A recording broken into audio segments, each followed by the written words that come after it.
सर्वप्रथम श्री चंद्रहास गुप्ता जी भैया जी के निज निवास में आज यह दिव्य पावन प्रकल्प संपन्न हुआ। इसके लिए पूरे आदित्य वाहिनी के परिवार की तरफ से उनके परिवार की हम सर्वविध उत्कर्ष की कामना करते हैं। उनके पूरे परिवार का, उनके पूरे कुटुंब का कल्याण हो, ऐसी भावना हम यहाँ से करते हैं। आपका बहुत आदित्य वाहिनी के विषय में हम संक्षिप्त परिचय यहाँ प्रस्तुत करना चाहते हैं। पूज्य गुरुदेव भगवान द्वारा पूरी बृहदेश्वर भगवान के द्वारा संस्थापित यह संस्था आदित्य वाहिनी है। इसका उद्देश्य क्या है, इसका लक्ष्य क्या है? इसका उद्देश्य है अन्यों के हित को ध्यान में रखते हुए हिंदुओं के अस्तित्व एवं आदर्शों की रक्षा, देश की सुरक्षा एवं अखंडता हेतु प्रतिबद्धता। यह पूज्य गुरुदेव भगवान का उद्देश्य है।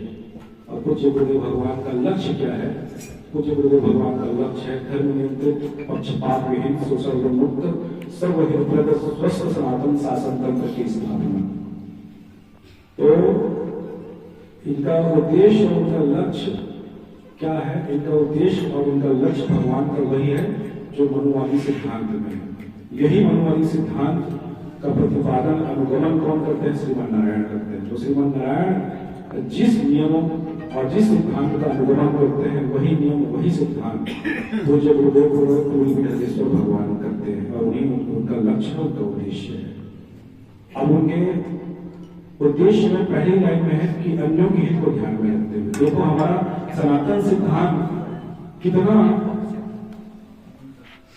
अविस्मरणीय है, कितना चमत्कृति है। अन्यों के हित को ध्यान में रखते हुए, मतलब हमारे सनातन सिद्धांत में अन्यों के हित में कौन आते हैं? सूक्ष्म जीव भी आते हैं, स्थावर प्राणी भी आते हैं और जंगम प्राणी भी आते हैं। स्थावर प्राणी का तात्पर्य है जो स्थायी रहते हैं, जैसे कि पेड़ है, पर्वत है, कंगाएं, गिरी है, नदी, पहाड़। और इस जंगम प्राणी मतलब जो चलने वाले, जैसे कि हम मनुष्य हैं, जंतु जगत है। चींटी की भी सुरक्षा की भावना सनातन जगत में की गई है और हाथी की भी सुरक्षा की भावना सनातन जगत में की गई है। भक्त प्रहलाद ने जो श्लोक बताया है, स्वस्तिस्तु विश्वस्वखलाभिषेकताम, ध्यान तो बता श्लोक में जो ध्यान नश्य मजेदार आवश्यकता मना करते हैं, क्योंकि उसमें भी हमारे सनातन सिद्धांत में कहा है कि दुष्ट अपनी दुष्टता से विनिर्मुक्त होकर अच्छे कार्य में प्रबोधित हो। मतलब हमारे सनातन में यह ये नहीं कहा गया है कि दुष्ट को पहले मार दो, वो अपने दुष्टता से विमुख हो जाए। ये हमारे सनातन का सिद्धांत है। यदि विमुख नहीं होता है तब उसके लिए संहार का प्रयोग किया जाता है।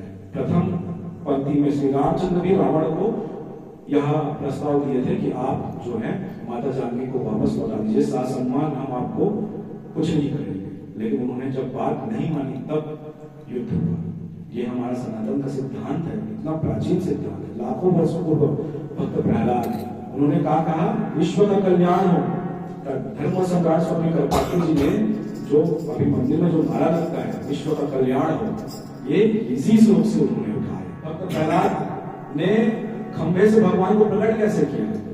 उन्होंने ये नहीं कहा कि नारायण भगवान मुझे बचा लीजिए, उन्होंने ये कभी नहीं कहा। उन्होंने हमेशा 5 बार ये श्लोक का वो श्रवण बार बार, इस श्लोक का वो वाचन बार बार करते थे कि अन्यों का हित हो, विश्व का कल्याण हो, अन्यों का हित हो, दुष्ट अपनी दुष्टता से विमुक्त होकर अच्छे कार्य में प्रबोधित हो, और हमारी मन और हमारी बुद्धि इस काम भाव से सदानंद सर्वेश्वर से हरि के चरणों में मग्न हो।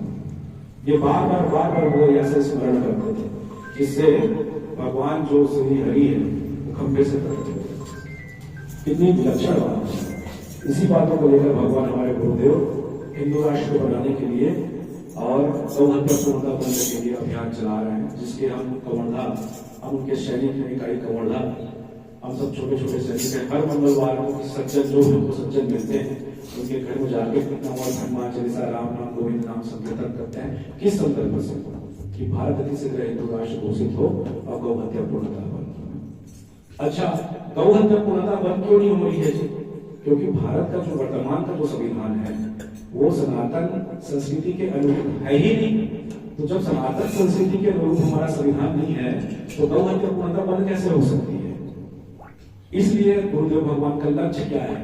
धर्म नियंत्रित, पक्षपात विहीन, शोषण विमुक्त सर्वहित स्वस्थ सनातन शासन तंत्र की स्थापना।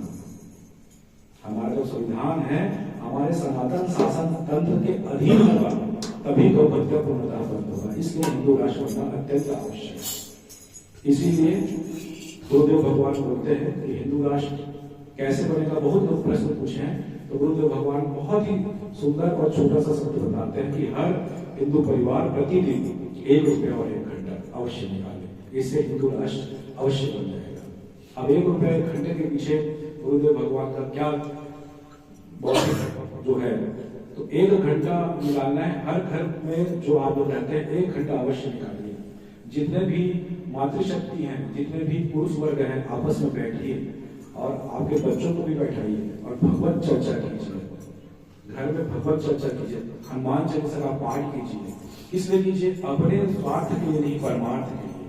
हमारे सनातन शासन तंत्र में स्वार्थ नामक कोई चीज है ही नहीं, ऐसा शब्द बनानी ही नहीं है। हमारे यहाँ स्वार्थ सिर्फ परमार्थ के लिए ही स्वार्थ है हमारे सनातन शासन तंत्र में।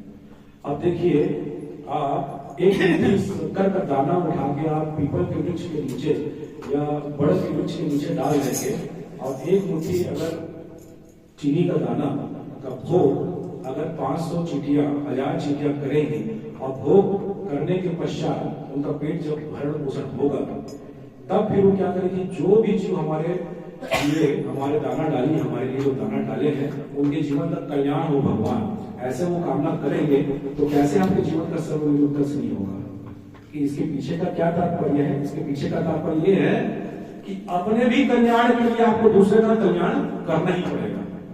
अपने कल्याण हेतु आपको दूसरे का कल्याण करना ही पड़ेगा, परमार्थ करना पड़ेगा। अपने स्वार्थ की सिद्धि के लिए आपको परमार्थ करना पड़ेगा, तब जाके आपकी स्वार्थ की सिद्धि होगी। इस सब चीज का विशेष आपको ध्यान देना पड़ेगा, दृष्टिकोण डालने की आप सभी लोगों को आवश्यकता है। ऐसे हमारे जो श्रीमद नारायण से परंपरा चलती आ रही है, उसका ध्वज वाहक आज बन के बैठे हुए हैं श्रीमद जगत गुरु शंकराचार्य पूरी पीठाधीश्वर महाभाग, जिनके बताए हुए मार्गदर्शन पर हम सब आदित्य वाहिनी की शैला चल रहे हैं। और हम इस कराल कार्यकाल के अधिपति हनुमान जी हैं, उनसे उनके चरणों में हम विनम्र प्रार्थना करते हैं कि हे हनुमान जी, गौहत्या पूर्णतः बंद हो और भारत अतिशीघ्र हिंदू राष्ट्र घोषित हो। और यहाँ जितने भी सदस्य उपस्थित हैं आदित्य वाहिनी के और जितने भी सज्जन यहाँ अन्य आए हुए हैं, इन्हीं सज्जनों की उपस्थिति के नाम से यह दिव्य प्रकल्प संपन्न होता है। तो जितने भी सदस्य यहाँ उपस्थित हैं, उनके हृदय से हम उनका आभार व्यक्त करते हैं। उनके भी पूरे परिवार का, उनके जीवन का सर्व उत्कर्ष हो, ऐसी कामना हम करते हैं। यही बोलते हैं।